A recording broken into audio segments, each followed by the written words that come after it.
Please. Okay, so very good morning to all. On the second day of International Symposium on Modern Trends in Physics Photonics, on behalf of the uh, IAPT, Indian Association of Physics Teacher and Government College, Manavar Dhar. Once again, I welcome all of you on the second day of lecture, this e-symposium. Today's speaker is Dr. Jalaj Jain. Uh, he has joined us from Santiago, Chile, and we have one chief guest from the same place, Dr. Soto, and Dr. Jalaj will introduce us about him. So Professor Leopoldo Soto is with us. Welcome, sir. Welcome, Professor Soto.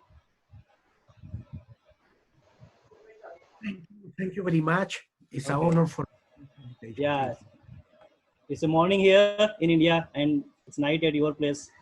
Yes, it's yes. it's late night. It's 11:30, I guess. Okay. Yeah. So I request Dr. Jalaj to introduce about Professor Soto. Thank you, Dr. Jitan. Good morning, everybody. My name is Jalaj Jain. Um, Professor Leopoldo Soto is my mentor. I did my PhD with him here in Santiago, Chile. And he is very well known in the area of planar focus devices. He has received various awards from Europe, also in Latin America. And he has remarkable work in this particular area of planar focus devices. And as a personal human being, he is an excellent person. He is like my guardian here. And I enjoyed a lot to work with him, and I'm honored to work with him. And also I'm honored to introduce him. Okay. Now I request our Srivastava sir, Dr. B.D. Srivastava sir, to welcome our chief guest. या या मेरा video on कर दो यार। Video, hello. हाँ sir, एक minute है, video आपका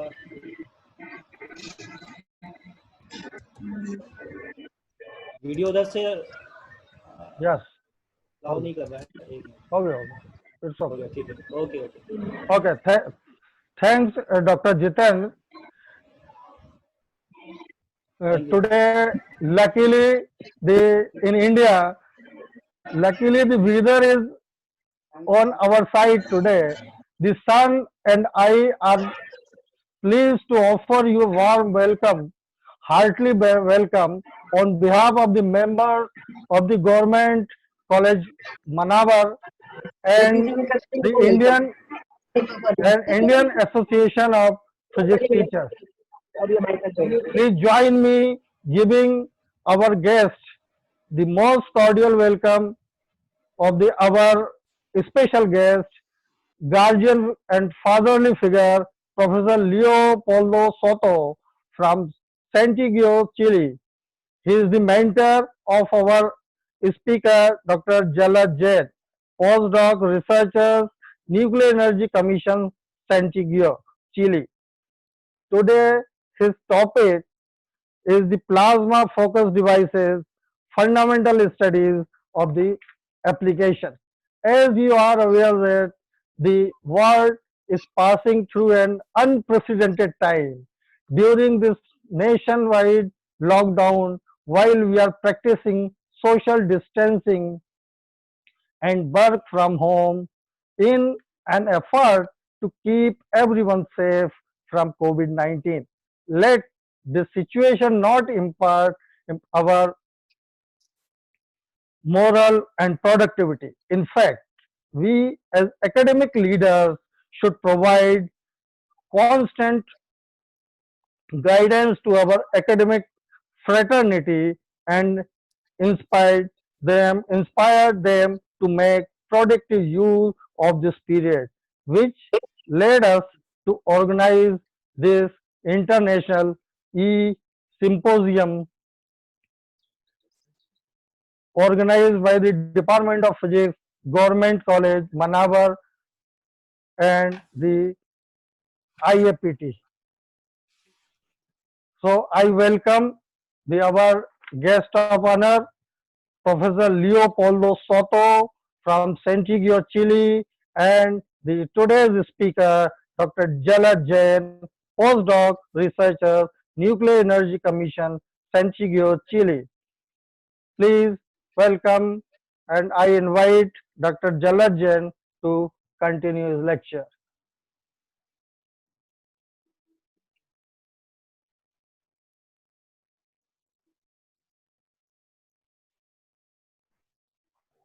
Thank you, sir. But I'm not able to share my screen, Jitendra. Jitendra, do you hear me? Well, it says host disabled participant screen sharing.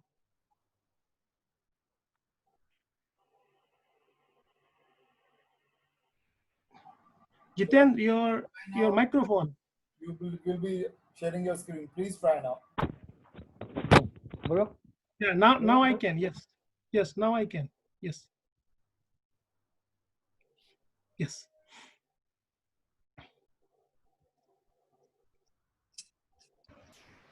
Jagati Jain, madam. Yes, sir. Yeah, please introduce our guest, our speaker. Yeah. Could you please start my video? Wait.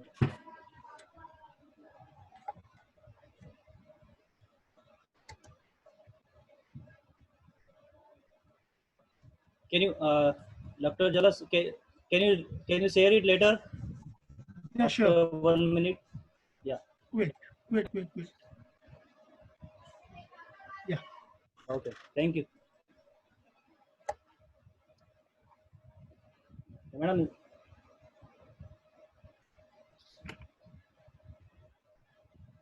Madam, you can start now. Okay, it's the video is still not working from your side.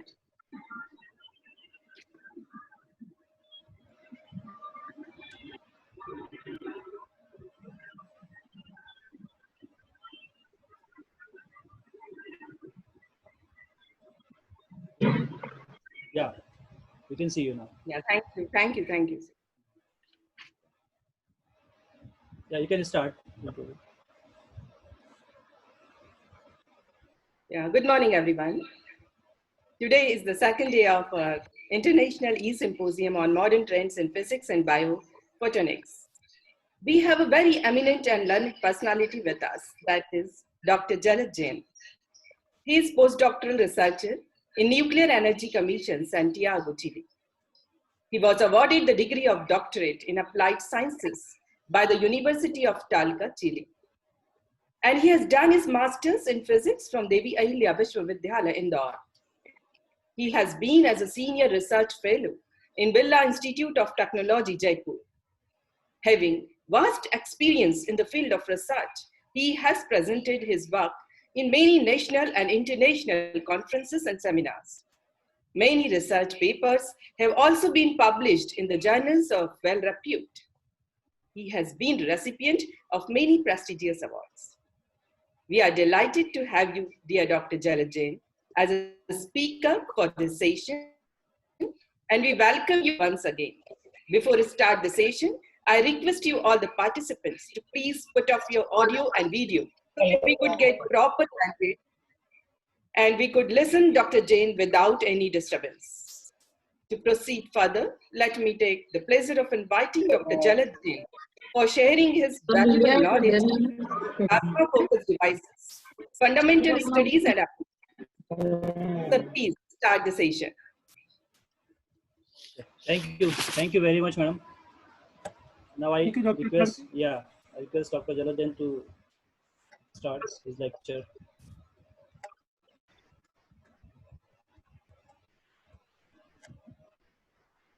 Yeah. My screen is shared or not yet? You can say it from your side. Yeah, okay.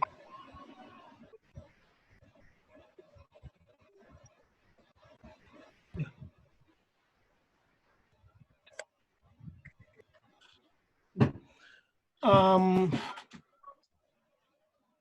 Thank you, Dr. Jiten Solanki, and thank you, Dr. Pragati Jain, for your nice introduction.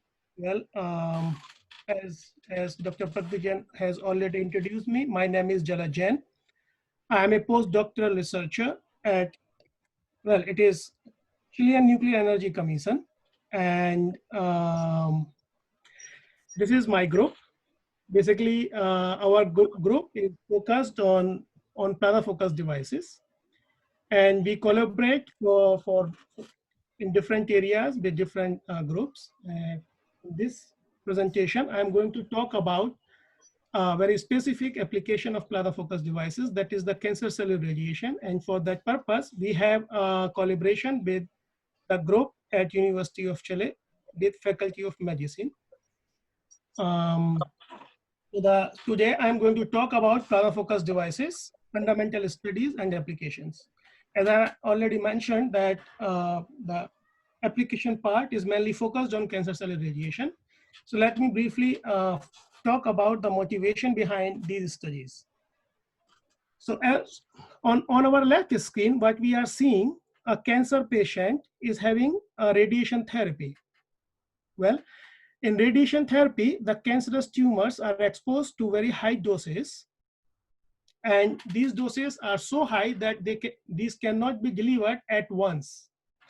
That's why the high doses are fractionated over a long period of time. And even after that fractionations, these doses are not sufficiently low. So many times when we expose the tumor sites to the low dose, to the fractionated doses, healthy cells are also exposed, and many times cancer reoccur. In the case of recurrent of cancer, the same radiation therapy does not work, and we use pulse reduced low dose radiation therapy. However, from the fundamental point of view, it is not so much clear the differences between the conventional radiation and the pulse radiation effects on cancer cells. For that purpose, we try to study the effects of pulse radiation on cancer cells. It is well known that planar focus devices produce pulse radiation and are also very rich in fundamental physics. And one of the important applications of pulse radiation will be in vitro cancer cellular radiations. Other applications are metal deposition on surfaces and effects of pulse plasma shocks in fusion reactor materials that I'm not going to show in this presentation. I will be mainly focused on the results that we obtain for cancer cellular radiation, for the pulse radiation that we obtain from planar focus devices. This is the outline of my presentation. At first, I will talk about the fundamentals of planar focus devices. Then I will talk about radiation characterization. Basically, planar focus devices emit various types of radiation. So we will see the correlation between those radiations.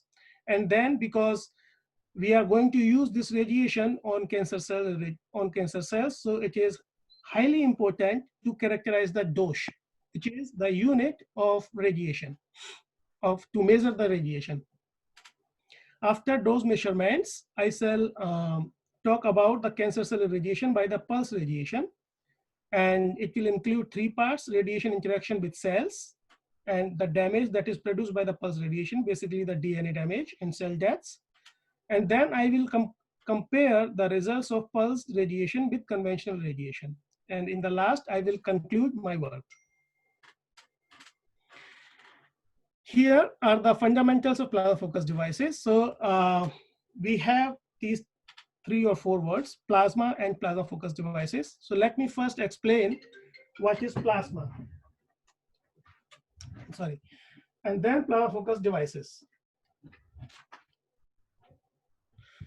So let me first briefly explain what is plasma.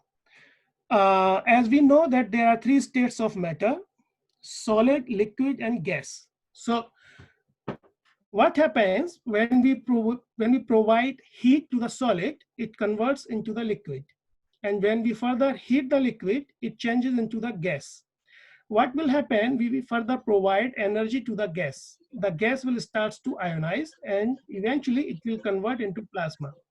Now here is a question: is every ionized gas can be called as plasma? The answer is no. we cannot call every ionized gas as plasma. So here is the definition. An assembly of charged particles and charge and neutron particles that exhibit quasi-neutrality and collective behavior. So here we have two key terms, quasi-neutrality and collective behavior. Let me briefly explain these two terms. Quasi-neutrality means, because this is assembly of charged particles, so the number of negative ions is equal to the number of positive ions. So from the outside, from the macroscopical point of view, the plasma itself is neutral. But when we go to the local regions, we will see electromagnetic effects there. And the second term is the collective behavior. Collective behavior simply means that perturbation that can be at a remote region. So we can, if we have perturbation in a localized region, this perturbation can be traveled to the remote region. On superficial, in the other words, we can say that the difference between a neutral gas or a weakly ionized gas and plasma could be in the gas. The gas dynamics is governed by the gas dynamics. The gas dynamics is governed by, well, I'm hearing very different voices. I don't know why, but that's okay. The gas dynamics is governed by the collisions, and in the case of plasma, the dynamics of particles is governed by the long-range electromagnetic forces. So here what we have seen that very fundamental definition of plasma. Well, in laboratory, plasma can be produced by electrical means or lasers. So we basically work with the electrical energies. We produce plasma providing the electrical energies. So here is an example of how to produce plasma. Let us suppose there is a vacuum chamber and we fill neutral gas in that vacuum chamber, and there will be some free electrons because of the cosmic radiation. When we apply the potential difference across this vacuum chamber, what we will see that the electrons, they will start to move towards the positively biased plate, and in between they will collide the neutral gas and ionize the gas. With this ionization, there will be formation of positive ions, and these positive ions with time will travels towards the negative plate, and at the negative plate they will collide with the plate and produce secondary electrons. Again, these secondary electrons will move towards the positive plate, and there will be an avalanche of electron emission that will produce the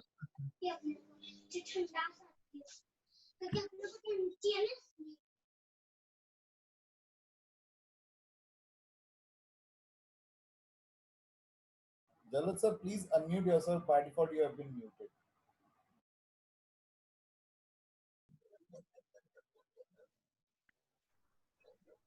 Yeah. So this is the schematic of plasma focus device. What we see here in plasma focus device, we have two electrodes, cathode and anode. Normally, the central electrode is anode, which is symmetrically surrounded by the cathode bars. Here we see these are the cathode bars. This is two-dimensional, so we see from the front view. I will show you the real image of the plasma focus device electrode assembly. The partial length of the anode is covered by an insulator. And plasma focus devices can be operated at various energies depending upon the total capacitance and the applied voltages. So we know this very famous formula, E equals to half CV.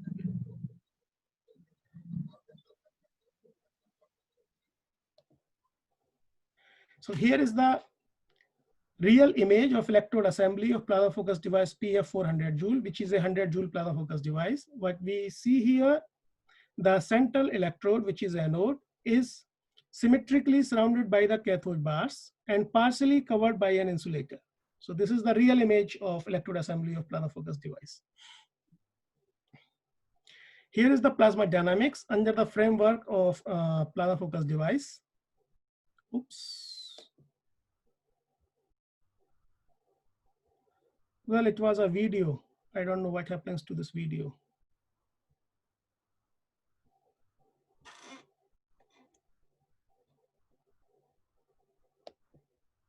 well, I can explain in the next slide with the two-dimensional schematic. Let's see here the different phases of, well, video is not working, so I have to move here. Here what we saw is the dynamics of plasma focus, plasma under the framework of plasma focus devices. So what we are seeing here, a vacuum chamber, well, a virtual vacuum chamber, which is not shown here, and a central electrode, which is anode, and cathodes. This central electrode is partially covered by insulator, and this is connected to a high voltage through a spar gap, which we call switch, and this is the capacitor bank, which we charge up to certain voltage. And when there is a closed circuit inside the spar gap, the switch is closed, and then the anode connects to the high voltages. When high voltage arrives here, the gas breakdown takes place inside the plasma focus device chamber, vacuum chamber, and it creates a plasma current sheet, which is shown by blue color. This is plasma current sheet, forms over the insulator. Well, under the action of Lorentz force, this plasma current sheet expands in the axial directions and run over the length of the anode. And this is known as the rundown phase. And the first phase during which a plasma current sheet forms and gas breakdown takes place is known as the breakdown plus PCS formation phase. When this plasma current sheet reaches at the top of the anode, it starts to compress towards the radial inward direction, that is known as the radial compression phase.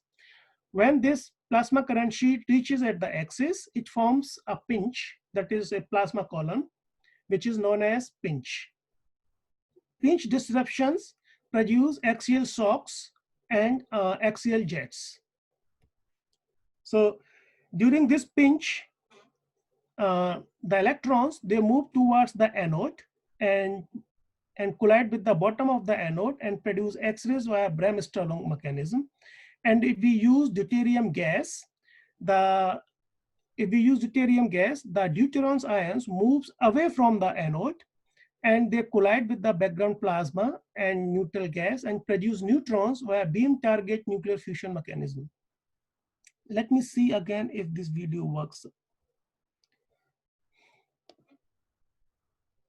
Let me see if, yeah, it works now. So here, let me explain briefly. This is the plasma focus device in this video, which is rotated by 90 degrees. And this is the central electrode, which is anode. This is insulator, which covers the partial length of the anode. And these are the cathodes. This is the vacuum chamber. Here we see the vacuum chamber. And this plasma focus device electrode assembly is inside the vacuum chamber. With this port, we are creating the vacuum.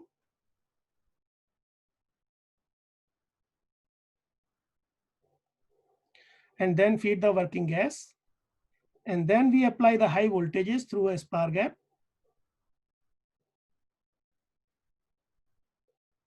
So what we are seeing here with the application of high voltages, when this circuit is closed, there is formation of plasma current sheet. This is shown in yellow color here over the insulator.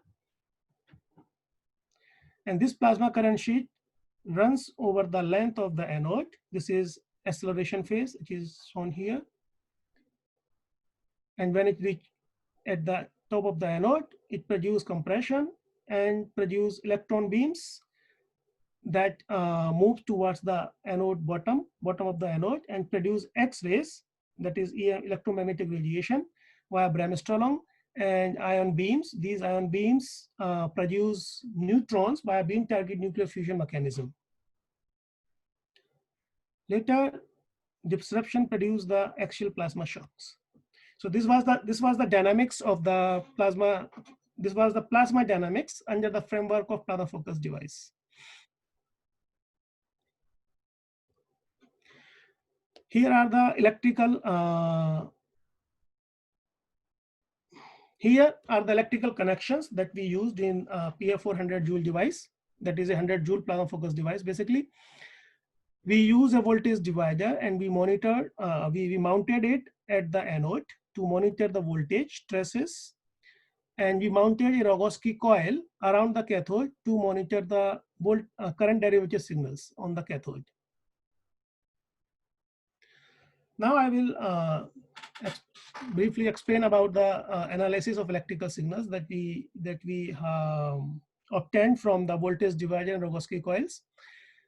The plasma dynamics of all the phases that I have mentioned earlier can be seen in these electrical signals.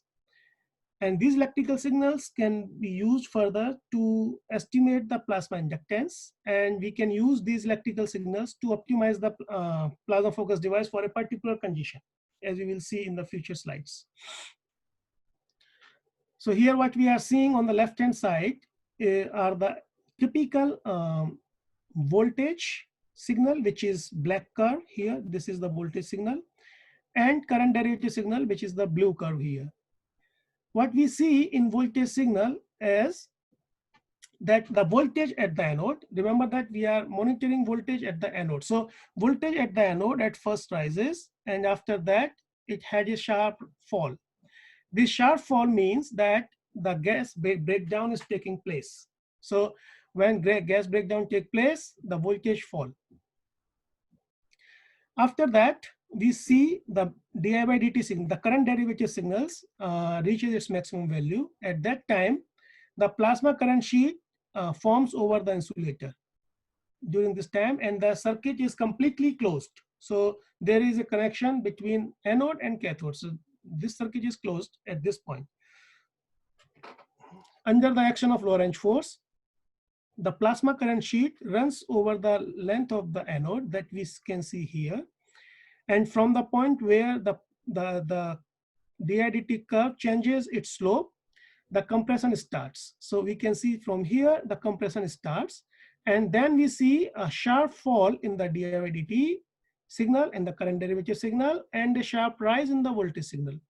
This sharp fall happens because at the time of compression, the total impedance of the system rises rapidly. So basically the inductance rises rapidly.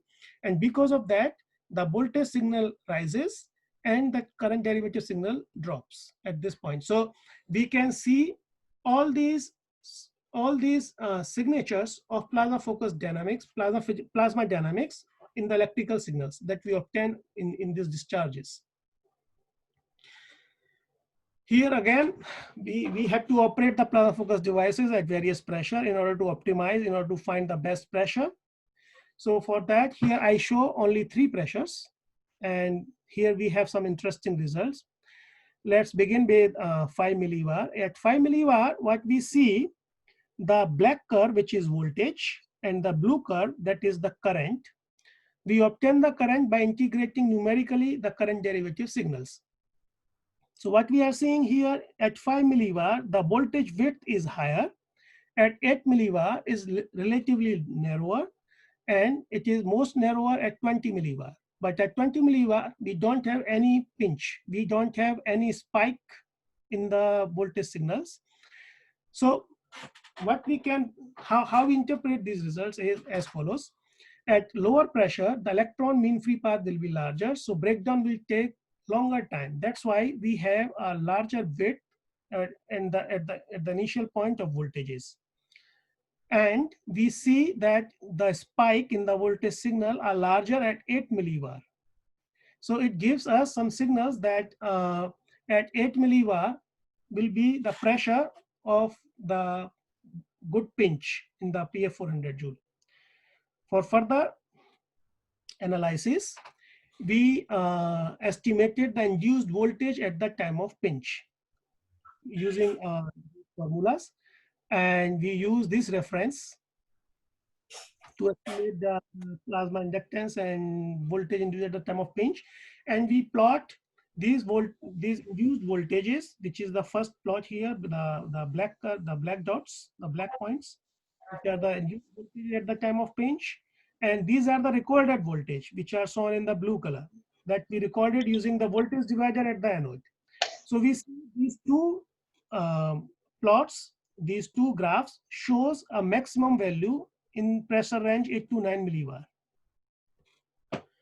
And here also the rate of change of inductance at the pressure 8 and 9 are maximum. They show this range. So we can say that the plasma focus device PF 400 joule for these specific condition is having an optimized pressure in 8 to 9 millibar. After optimization, we will talk about the radiation characterization, and we will work specifically at 9 millibar of pressure, because we have already found that 8 to 9 millibar is optimized pressure. So at first we will see the correlation between high energy X-rays and neutrons. Then we will estimate the high energy X-ray energy in the upper hand, and then we make some dose measurements for X-rays. Before going to the neutron and X-ray correlation, let me briefly explain the correlation between the pinch, which is the dip in current derivative signal, derivative signal, and the X-ray emission. Here what we are seeing, that the dip and the X-ray, they coincide. That simply means that X-ray originate at the time of the pinch. So pinch time and X-ray time, they are coinciding exactly at the same time they are appearing. And here we use different diagnostics, and as we can see in the schematic, we use pin diodes inside the plasma focus device vacuum chamber, which have signals here in axial and radial direction, which are the pin diode signals. And we use photomultiplier tube. I will call them PMT in the following slides for abbreviation, in axial and radial directions, that we used outside the plasma focus device vacuum chamber. And because of that, we call the X-rays that we detect outside the chamber as high energy X-rays, HXR, and the X-rays that we detect inside the vacuum chamber as low energy X-rays that we call SXR. So the most important point here to note is that the pin time and the X-ray emission, it coincide. We will use this information in our correlation when we will be correlating high energy X-rays with the neutron origin time. So here's the temporal correlation between neutrons and high energy X-rays. We use time of flight methodology to estimate the neutron energy, and we use this energy to estimate the velocity of the neutrons. So what we are seeing here, we are seeing the X-ray signals and neutron signals. So the first signal in this plot or graph is the X-ray signal, and the second signal is the neutron signal. Why we are designating first signal as X-ray? We have two arguments. One is that X-ray travels with the speed of light, so they will reach the detector first. The second is that if we use hydrogen gas for discharges, we never find a second pulse in the photomultiplier tube signal. So that confirms our measurement that the second pulse is a neutron signal. And here we use this distance, this difference between the PMTs for the measurement of velocity of the neutrons. So in order to correlate the X-rays origin time with the neutron origin time, let us assume that these signals have been originated at some point at the time of pinch or at anode. At some point they have been originated, and I designate them T X-ray O and TNO. Then these signals will have to travel towards detectors, and it will take some time to reach the detector. Detector will have its own processing time, and then after processing, this signal will be transferred to the oscilloscope by some cables. So after considering all these times, what we found here, very interesting results, that we found neutron origin before X-ray origin up to -40 nanoseconds. We can see here clearly that this is x-axis is neutron origin time, time difference between the neutron origin and X-rays. And what we are seeing here, this difference is negative. It simply means that neutron time is shorter than, is before than the X-ray origin time. So we have already seen that X-rays and pinch, they coincide. That simply means that neutrons are also originated before the pinch, because here the pinch time and X-ray time is the same. So if I say that the X-ray have been originated before, sorry, neutrons have been originated before X-rays, that simply means that neutrons have been originated before pinch. And we see in axial direction, it is up to -40, and in radial direction, it is up to -20 nanoseconds. So in axial direction, there is more shift towards the negative side.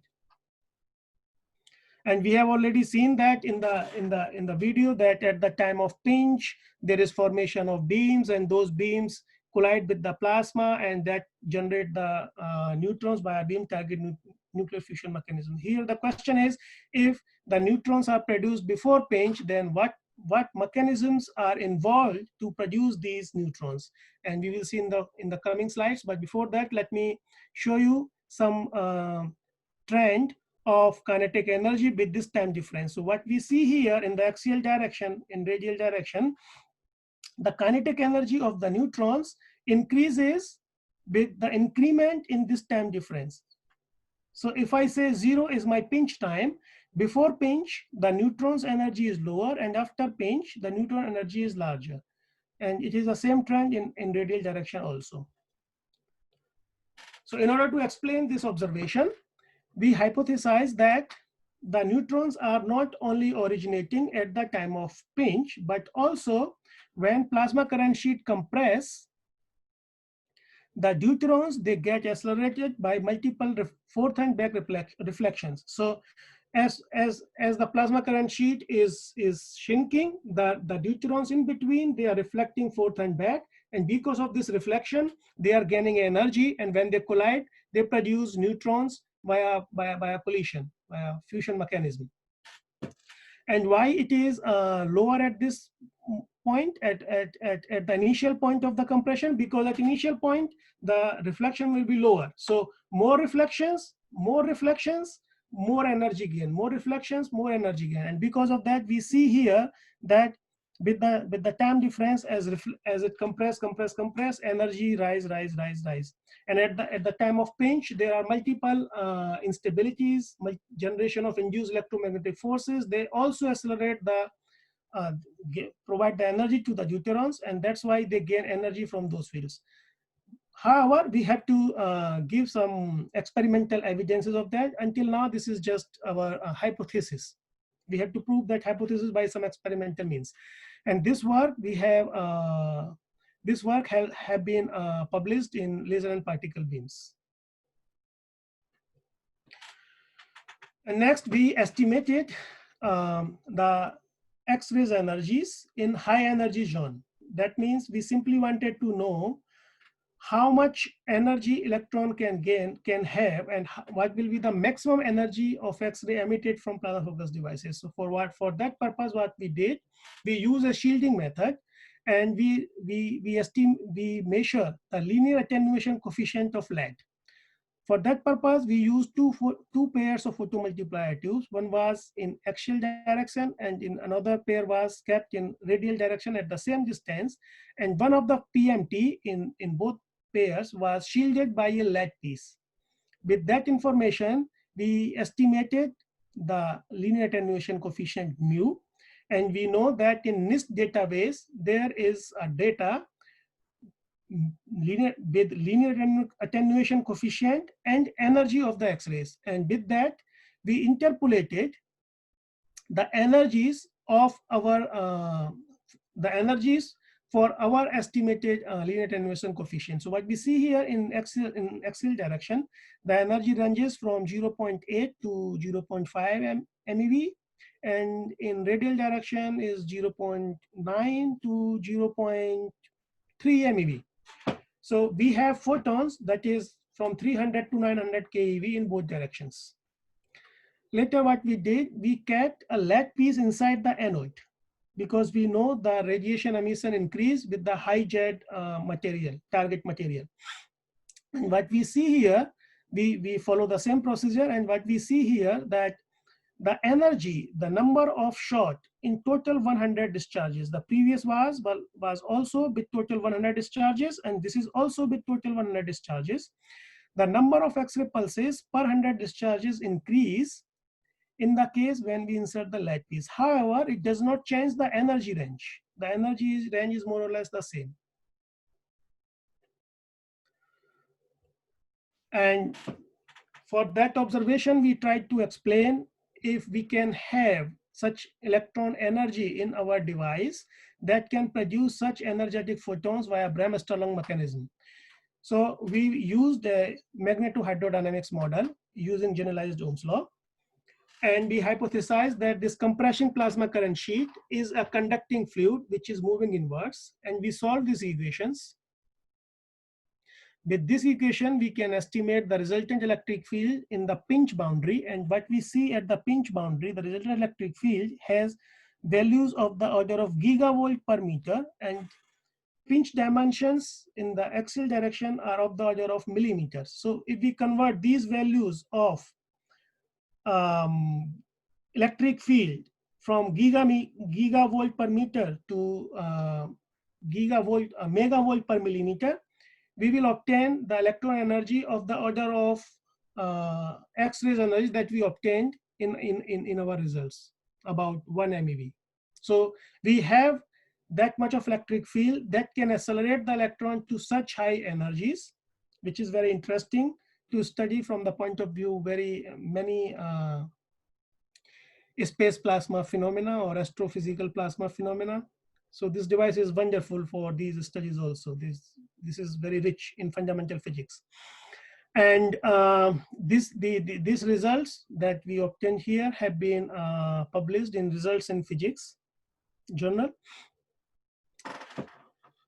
Okay, so after, as we have seen in previous slides, that we have two zones of radiation emission. One is high energy zone that we detected using the photomultiplier tube. One is low energy zone that we detected using pin diodes. For that purpose, keeping in mind that information, we used, we measured the doses. So let me briefly introduce the dose. Dose is the unit of radiation, and the unit is gray. 1 gray dose means 1 joule energy absorbed in 1 kilogram of mass. So this is the absolute unit of the radiation. And we can detect this radiation using different dosimeters. Here we use thermoluminescent detector dosimeters. These are the TLD100 very specific dosimeters for this purpose. We made 2 arrays of these dosimeters. We kept 1 dosimeter outside the vacuum chamber of PF400 joule, and we kept another dosimeter inside the PF400 joule. Note here, this vacuum window is aluminum window. So only high energy X-ray will pass. And here are the results. What we see here, inside the chamber with 100 pulses of X-rays, total accumulated average dose was 0.2 gray inside the vacuum chamber. And outside the vacuum chamber, these doses were about 100 times lower, about 1 milligray. So 100 times lower at outside the chamber. So these findings suggest us that most of the low energy X-rays have been attenuated while passing through this 1 millimeter aluminum window. So here we can see that we have 2 very different ranges of X-rays. One is from 5 keV to 20 keV. Another is more than 20 keV to hundreds of keV. And that range is not useful for dosimetric studies. But of course, the low energy range is useful because we have seen here about 0.2 gray. So with that information, what we did next, we changed the aluminum vacuum window with the plastic window here, so that most of the low energy X-ray can transmit through this window. And with that arrangement, we found in 100 pulses of X-rays, average doses of the same order as we found outside the chamber with aluminum vacuum window. Next, what we did, that we kept the lead piece inside the hollow anode, and what we found that the 50 pulses of X-rays give the same amount of dose as we found in 100 pulses of X-rays. So inserting of lead inside the hollow anode enhance the radiation emission from plasma focus devices. After characterizing the dose measurement, after characterizing the doses, we go further to irradiate the cancer cells by the pulse radiation that was emitted from planar focus device PF400 Joule. After cancer cell radiation, we performed two types of studies on cancer cell. One was the DNA damage, basically a double strand break in DNA. I will show in the coming slides what is the DNA and how it looks, what is means by double strand break, and cell death, if we have cell death or not.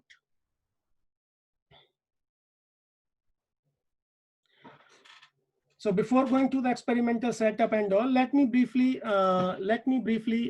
introduce how radiation interact with the cells. So ionizing radiation, basically when we say radiation here, it is the ionizing radiation. That means that it ionizes the target material. So here radiation may interact with various parts of the cells, but the most important part is the interaction of radiation with DNA. And when there is a lethal damage in DNA, that damage may lead the cell to death. So that is why we only focused here only to the studies double strand break of DNA. We have two types of interaction. One is direct interaction with the cells, and the other is indirect interaction with the cells. In the direct interaction, the ionizing radiation ionize cells and or its medium and liberate the free electrons. These free electrons further damage the DNA. So these are the free electrons which are coming from the ionization of the medium or the cell, and directly they hit the DNA and they damage the DNA.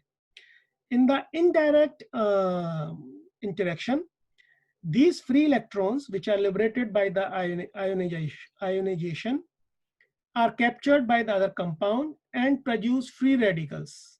And then these free radicals damage the DNA. So we have two types of DNA damage.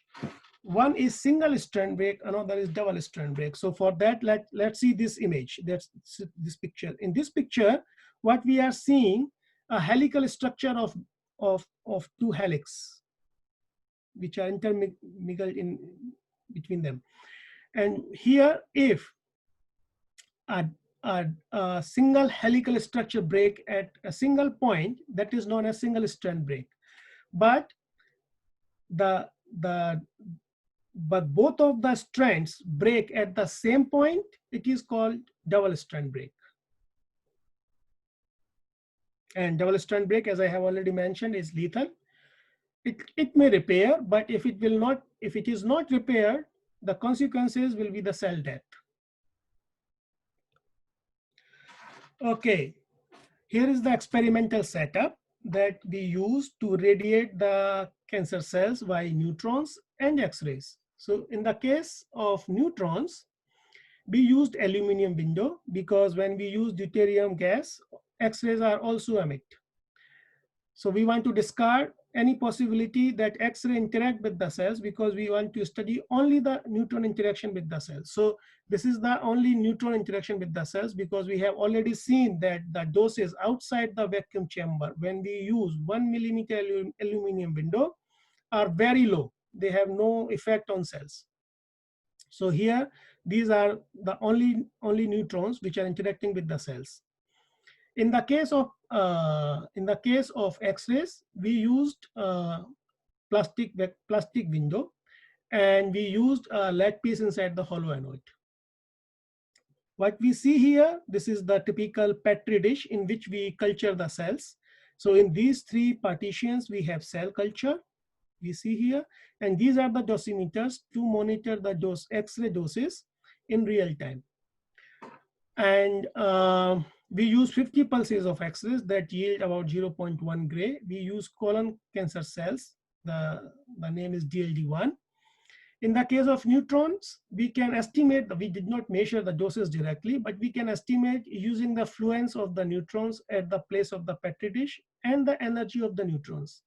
So the energy of the neutrons that we have already estimated using time of flight methodology, as we have seen in the previous slides.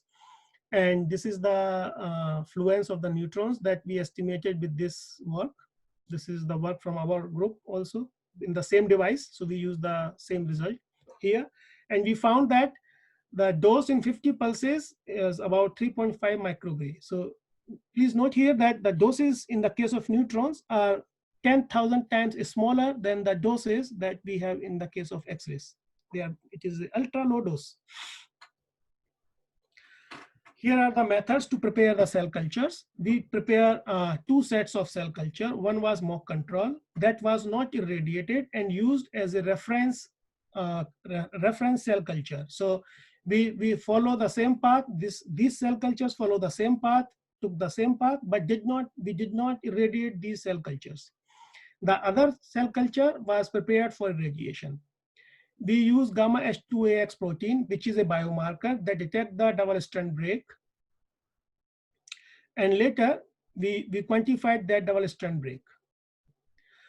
All these pre and post irradiation cell culture samples were prepared at University of Chile by Dr. Rodrigo Andaur. He is our collaborator from the biological group.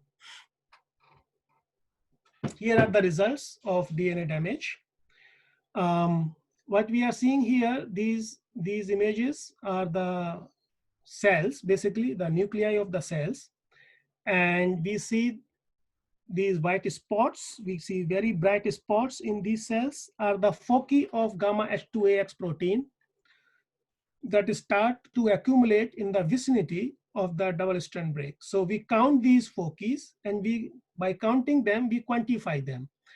In the case of pulse neutrons, in the difference between the mock control and the pulse neutron irradiation is not that clear. But in the case of pulse X-rays, we can see in these images, the bright spots are more in numbers when we see the pulse X-rays irradiation effect, but in the mock control cell cultures, we don't see these bright spots. So there are not too many double strand breaks.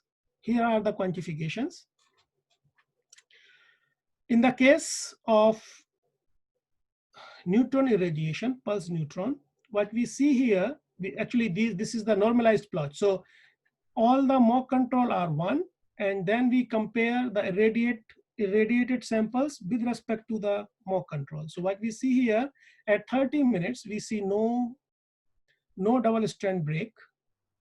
Well, at 60 minutes, we see a large number of double strand break in the case of pulse neutron. And also it maintains at 120 minutes. But we see here, we repeated these experiments many times, in this case, especially with the neutrons, but we don't find the statistical significance between control and the pulse neutron irradiation. But in the case of X-rays, what we see at 30 minutes, that there are DS double strand breaks at 30 minutes, and it maintains at 60 minutes as well. And it is a statistically significant result with 3 repeated experiments, 3 independent repeated experiments. So we see here a double strand break at 0.12 gray at very low dose with the statistical significance. These results are pretty are good, are motivational to study further. If we can use that much of low doses to study something in cancer cells research area. Here are the cell death results that we obtained from PF400 Joule. In the case of pulse X-rays, we just did 1 experiment and we found no cell death, so we did not go for another experiment. But in the case of pulse neutrons, we found about 2 times cell death at 48 hours and 72 hours with respect to the mock control, with a very good statistical significance at ultra low dose. And within 3 independent experiments, this pattern was repeated. That's why it is statistically good significant. And it is very interesting because we have seen no cell death at 0.12 gray. However, we should consider the fact that X-rays are electromagnetic waves, and these are the low linear energy transfer radiation. So they will not produce that high damage in the cells. But in the case of neutrons, this is the particle. This is the high linear energy transfer radiation. So it will produce high damages to the cells. And this work was published in AIP Advances. Here I will compare the results of pulse irradiation with conventional X-ray source. Here is the comparison. What we are seeing here, this number 12 is the dose, which means 12 gray, and this is the fold change in DSB produced by this 12 gray. So what we are seeing here, that at 12 gray, the change was 8-fold. At 0.6 gray, the change was 3.7, and at 0.12 gray, the change which is pulsed, the change was the fold change was 1.7. So what we see here, that the dose, these all are X-rays. These all are X-rays. So the dose of 0.12 is about 5 times lower than continuous one, but the fold change in DSB is not 5 times. So what we can conclude here, the effects of low dose conventional source radiation cannot be linearly extrapolated for the pulsed low dose radiation effects on the cells. So this is very interesting, that why pulse behave different, why pulse affect cells differently than the conventional continuous sources. It's really interesting to study these effects. And here what we are seeing, the cell death results, and the cell death which are obtained by conventional continuous X-rays at 0.6 and 12 gray. In the case of 12 gray, it is about 4 times than the mock control. And in the case of 0.6 gray, it is about 3. But in the case of neutrons, it is almost 2 times. But at 3.5 microgray, which is 10,000 times lower. That is again interesting result, that at ultra low dose, we have significant cell death in these cells. So these results motivates us to study the effects of pulse radiation from different cancer cell diagnostics point of view as well. Here, I will try to explain why this effect of pulse radiation should be larger. What we are seeing here, that the dose rate, which was for 0.6 gray, which we obtained for 0.6 gray radiation, was 0.5 gray per minute. And for 12 gray, it was 1.2 gray per minute. But dose rate per pulse in the case of plasma focus device PF 400 joule, it was 10⁻⁷ gray per minute. So it might be, I'm not so sure, but it might be one of the reasons that pulsed radiation have higher double strand break per unit dose. Here are our another results. As we have seen earlier, that in the case of pulse X-rays, we did not find any cell death because it was 0.12 gray only. So we work with another machine, which is a kilojoule plasma focus device. We named this PF2 kilojoule. And we found the cell death at 0.7 gray.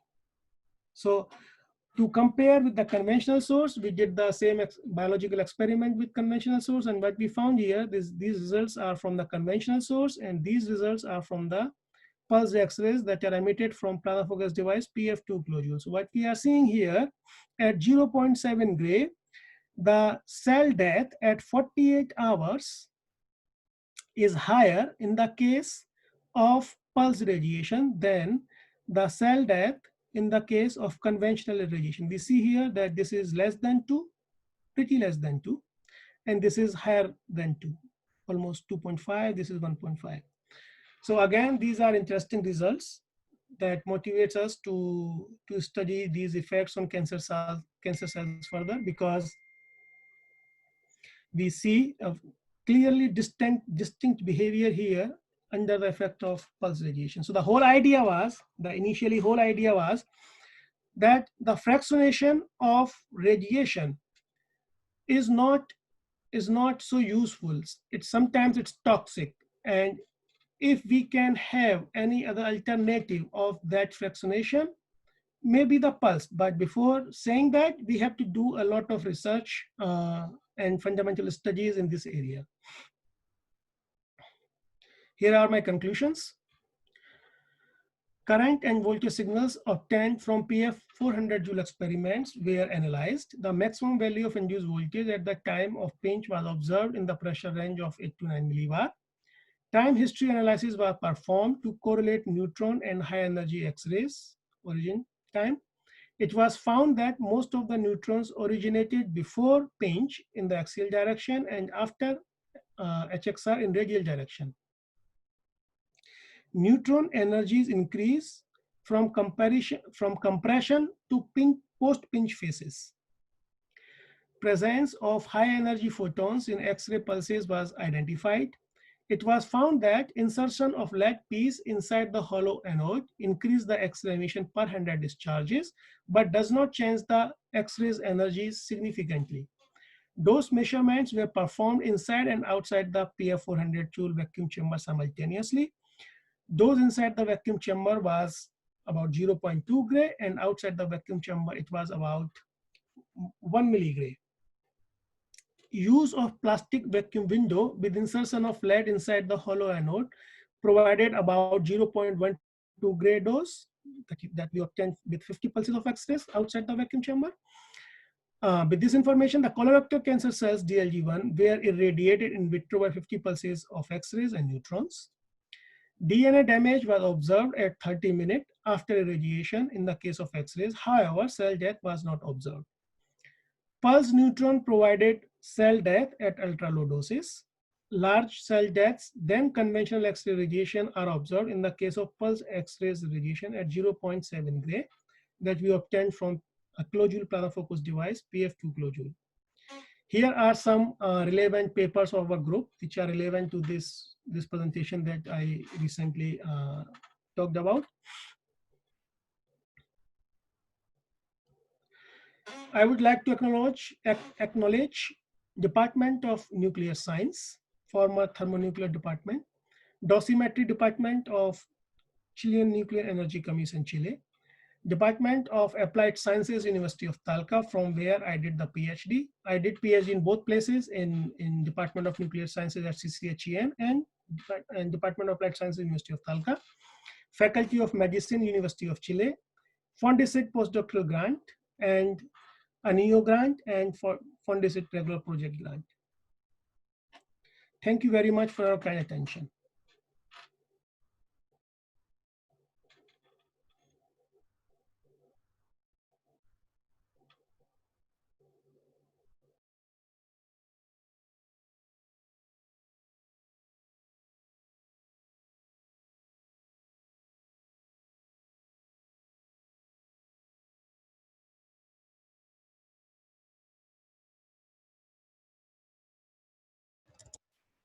Hello, hello.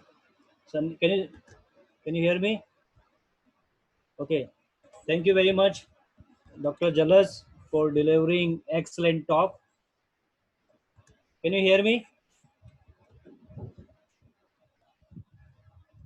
Can you hear me? Yeah, now I hear you. Yes. Okay. Okay. Thank you very much, Dr. Jalas, for delivering excellent talk.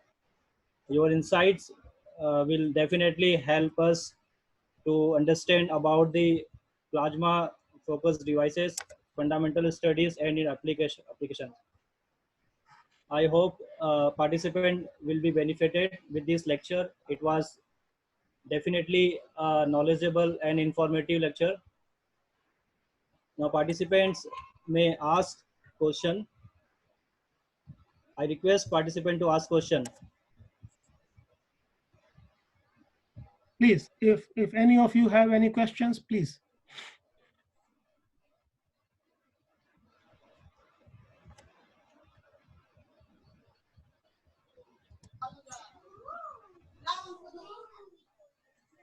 Excellent.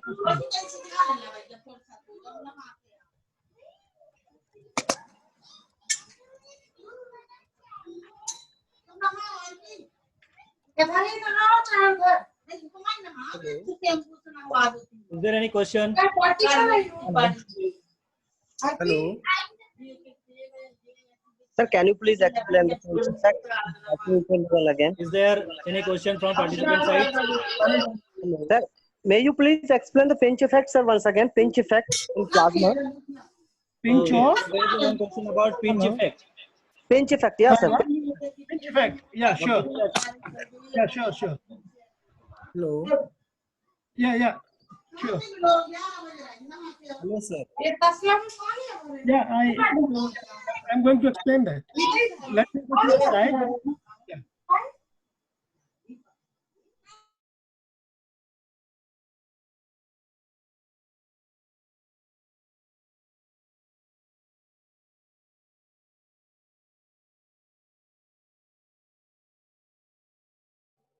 Yeah.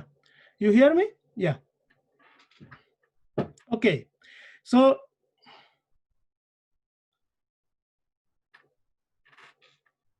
let me come to the pinch dynamics directly. I will skip all these phases. I will go directly to the phase where the plasma current sheet reaches at the top of the anode. I mean here. So this is acceleration phase. This is a plasma current sheet. This is moving towards the open end. And when it reaches at the open end, we see here it starts to compress because of J cross B force. So we have a current which is moving in this direction, in axial upward direction, which provides a J in the Z direction, and that will provide an azimuthal magnetic field. So JZ cross B theta will give us a minus R compression. And that's why this plasma current sheet from all the sides of the anode will compress on the axis of the planar focus device. And that is the pinching action in planar focus devices.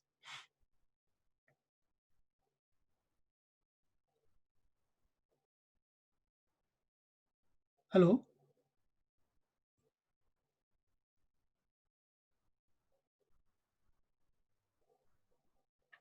I'm not sure if I explain you or you want.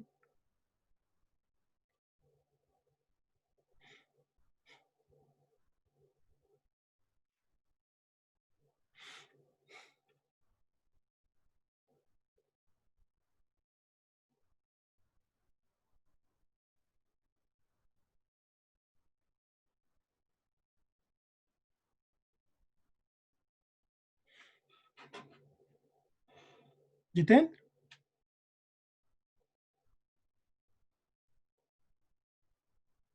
Oops.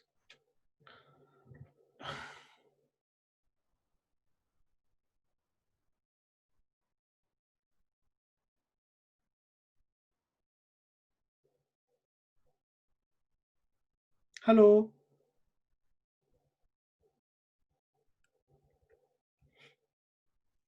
Hello? Yeah, I have answered, but I'm not sure if there is further question or more questions. There is a one question. Yeah. The question is about is all cancer type cell can be treated by plasma? What is its limitations? Well, as we know that different types of cancer cells have different response to different therapy. So it depends on the type of the cancer, on the stage of the cancer. It also depends where the cancer is situated. So for example, in brain, it is very complicated. In the brain, you cannot use too many. So people use neutron boron capture therapy. So that's a very different phenomena in the brain. So if the plasma can be used for the treatment of all types of cancer cells, well, definitely not. But we are trying to search which is less toxic, which is less, which has less side effects on different cancer cells. But it's an open, and it is pretty interesting. Yeah. Okay. So we cannot use plasma for all types of cancer cells. Yes, that's true. Okay. So there is I will take two questions more. Can we overcome the problem of over ionization inside the chamber. Over ionization. Yeah. What is over ionization? I did not understand that. Overcome the problem of over ionization inside the chamber. Is there any problem of, or is there any problem of ionization? Or I mean, it might be related with the in large plasma produced inside the chamber, or more ions produced, something like that. Well, for the ionization, we have to follow the ionization potential of the gas for sure. And according to that potential gas, according to that ionization potential, we apply the voltage. But these are the pulsed plasmas. So we are giving them tens of keV. In this case, we applied about 28 kilovolt. It's a huge voltage. So I'm not sure if we have problem with the ionization, but what we have to optimize the device, because the plasma dynamics is mainly influenced by the pressures and geometrical parameters of the electrode assembly. So in order to get the good pinch, we have to optimize, for example, electrode length, insulator length, the optimum pressure, the applied voltages, the capacitor bank. So we have to optimize in that regard. Okay. I have one question. Is it possible to get continuous plasma? Since you have talked about the pulse plasma. Mm-hmm. Is it possible yes, to get continuous? Yes, there are many plasma sources that produce not only continuous, there are RF, microwave generated plasma, radio frequency generated plasma, inductively coupled plasma that are part of continuous plasma, and atmospheric cold plasmas. They all are continuous plasmas. So can we use it in the cancer cells study or something like that? Yes, there are some studies that use plasma torches directly to expose the cancerous tumors. There are certain clinical trials. Yes. Okay. So what is the difference? What is the difference between pulse plasma treated and continuous treated? Well, the first difference that we have seen that the dose rate in the case of pulse plasma was pretty high. It was 10 raised to the power gray per minute, but in the continuous plasma or conventional plasma, more adequately says conventional radiation, it was about 1.2 gray per minute for 12 gray radiation. So that is the fundamental difference between pulse, and also the duration of the pulse that we are applying is of the order of 10 nanosecond, 12 nanosecond, which is the same time in which the chemical reaction take place after physical interaction of the photons or X-rays with the cells. So that is very important, because the time difference, the tuning of times, it's very important at that point. And with plasma, well, we are not directly using plasma to interact with the cells. We are using radiation. But in plasma, these free radicals are already there. You don't have to create free radicals via free electrons that are the consequences of the ionization of the ionizing radiation. So that is the difference. But still, the plasma interaction with cells also have limited with certain cells. It does not work for all. Okay, awesome. Yeah, thanks a lot. Now I request Dr. Nutan Rajput Madam for concluding remarks and vote of thanks.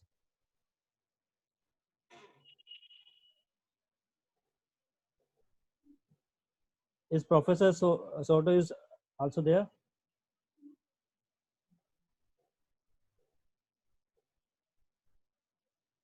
Rajput Madam.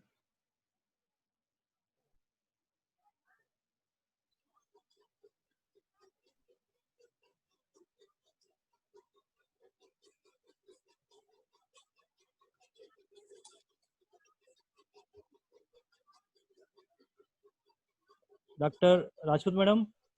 Yes sir. Unmute. Hello. आवाज आ रही है? या आ रही या सभी को मेरा नमस्कार। आज के वेबिनार में उपस्थित मुख्य अतिथि प्रोफेसर लियोपोल्डो सोटो, रिसोर्स पर्सन डॉक्टर जलद जैन जी, श्रीवास्तव सर, दुबे सर, आदरणीय प्राचार्य महोदय डॉक्टर आर.सी. पांटल सर, IQAC प्रभारी प्रोफेसर I.S. सस्या सर, उपस्थित समस्त स्टाफ एवं पार्टिसिपेंट्स का मैं आभार व्यक्त करती हूँ। डॉक्टर जलज जैन द्वारा दिया गया आज का व्याख्यान बहुत ही रोचक, ज्ञानवर्धक, प्रभावशाली व सराहनीय रहा। मैं आशा करती हूँ कि भविष्य में भी डॉक्टर जलज जैन सर द्वारा सुनने का अवसर हमें मिलता रहेगा। डॉक्टर जलज जैन का मैं आभार एवं बहुत बहुत धन्यवाद व्यक्त करती हूँ। बहुत बहुत धन्यवाद सर। और समस्त पार्टिसिपेंट्स का अपना अमूल्य समय देने एवं ध्यान पूर्वक सुनने के लिए आभार एवं बहुत बहुत धन्यवाद। Thank you sir. Thank you. Thank you very much, madam. Srivastava sir. Hello. Hello. Sir, I request you to say a few words, and afterwards I will invite Dr. Professor Soto for say a few words.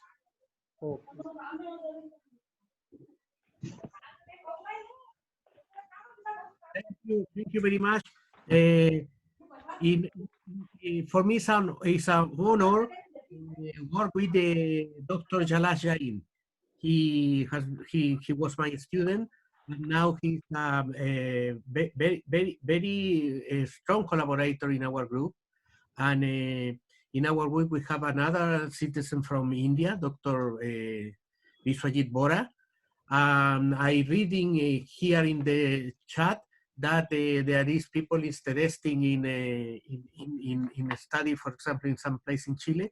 Please contact us after by email. We are happy to receive people in our lab, young people or senior, to collaborate. And thank you very much for the opportunity to share through Dr. Jalaj Jain's the research of our group. Thank you very much. Thanks a lot again, sir, for joining us in this meeting. Thank you very much. Thanks for your time also. Okay, Dr. B.D. Srivastava sir. Yes, a lot of thanks to Dr. Jalaj Jain for delivering a very nice and very important lecture towards the cancer remedies. So I heartily thankful to Dr. Jalaj Jain and Dr. Leopoldo Soto, who is present here and oblige us. So thanks a lot for all the participants and Dr. Jalaj Jain and Leopoldo Soto.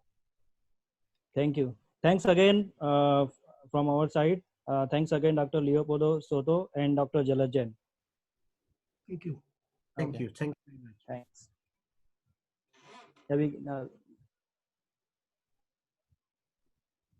Now we are ending the meeting. Thank you very much. Have a good night. Thank you, everybody. Good night and have a good day. Okay. Good day. Good day. See you. See you. Okay. Bye. Bye. Bye.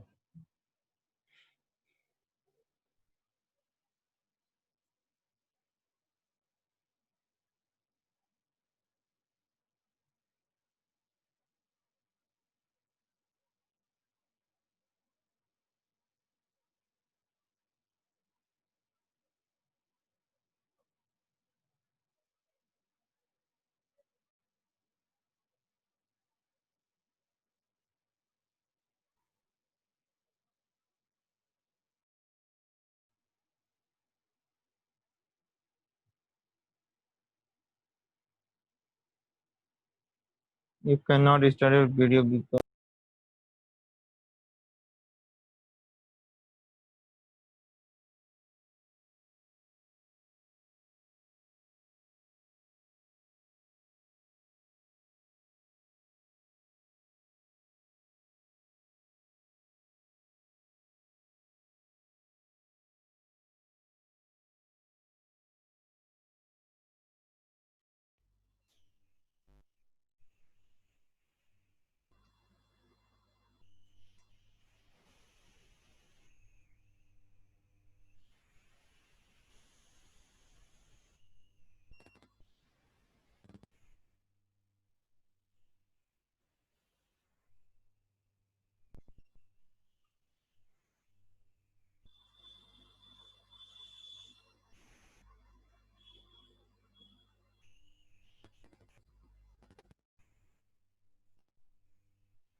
Vipin sir, you are the.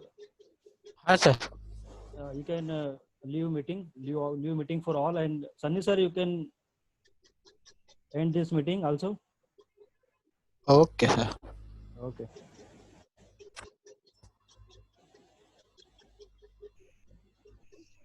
Thanks again, all. Thank you.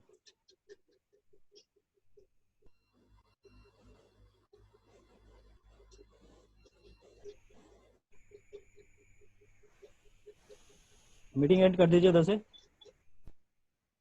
Vipin sir. Sir मेरे पास से नहीं हो रही है। अच्छा नहीं हो रहा है। सन्नी सर को, Sunny sir can you hear me? Sunny sir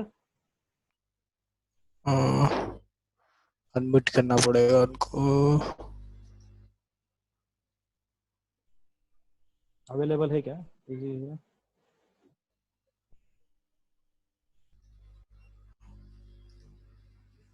okay, let me call him.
अरे मीटिंग एंड कर दीजिए आप ही बोला।